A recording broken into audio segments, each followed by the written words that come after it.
Hey, shake up alert on the pod front. After you tune in for your daily dose of tech updates and digital life hacks, I want you to sit tight.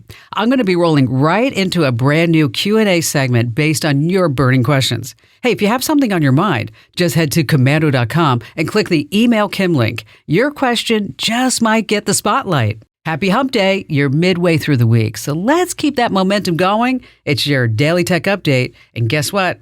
A question from our listener mail is coming up right after that. The lawsuit filed yesterday against Meta, formerly Facebook, by 42 of the 50 states could be the one that finally, after all the warnings from educators, psychologists, and even former Facebook employees, forces Facebook and Instagram to admit that its algorithms are targeting children and young adults, causing mental harm. 42 state attorneys general, both Republicans and Democrats, say they finally have enough evidence to prove that Facebook and Instagram is purposely designed to hook and addict kids, making them come back, and when they do, keep them online longer.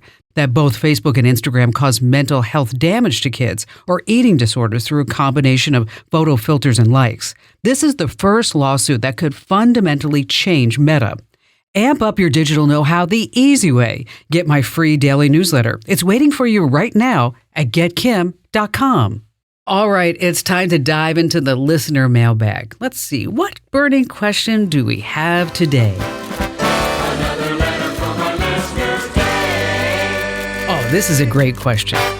Mark in Phoenix writes, "Hey, Kim, how long should a smartphone last? They are so expensive." Yeah, tell me about it. I just spent like $1,600 on the brand new iPhone 15 Pro Max. That was essentially just the iPhone 14 Pro Max I had, but anyway, we're not going to go there. The average lifespan of a smartphone is around, drumroll please, 2.5 years. It could be even less for newer devices. Some range, say, between 15 and 18 months. Yeah, that's not a lot of time. Now, the bigger brands like Apple and Samsung tend to have longer lifespans than those of smaller companies, of course. Now, average means your mileage may vary, but an iPhone, they say, should last anywhere between 4 to 8 years. Samsung, 3 to 6 years. A Google Pixel, 3 to 5 years. And if you take the Huawei or the Highway, it's 2 to 4 years. Now, if you want to see when your phone's end of life, its expiration date is, when it really is, you have to go to this website. It's endoflife.date. Once again, that's endoflife.date. The site lists the end-of-life dates and support life cycles for all kinds of devices, software.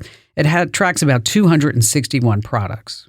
So what if your phone is out of life? I mean, what's the big problem with that? An outdated phone is a gold mine for hackers because they could quickly access your bank accounts, company information, health data. They can even steal your voice through audio data from phone calls, voicemails. That's why you need to keep up with the times. And speaking of, I've always wanted to do this. I want to open a grocery store just loaded with expired foods. And you know what I'm going to call it? Best Buy. Oh, that was bad. Hey, thanks for lending me your ears. Now, if you have a question just itching for an answer, super easy, just swing by commando.com and click where it says Email Kim. I promise, I read each and every note you send. And don't miss out on Tech's top stories. Subscribe to my free daily newsletter over at getkim.com.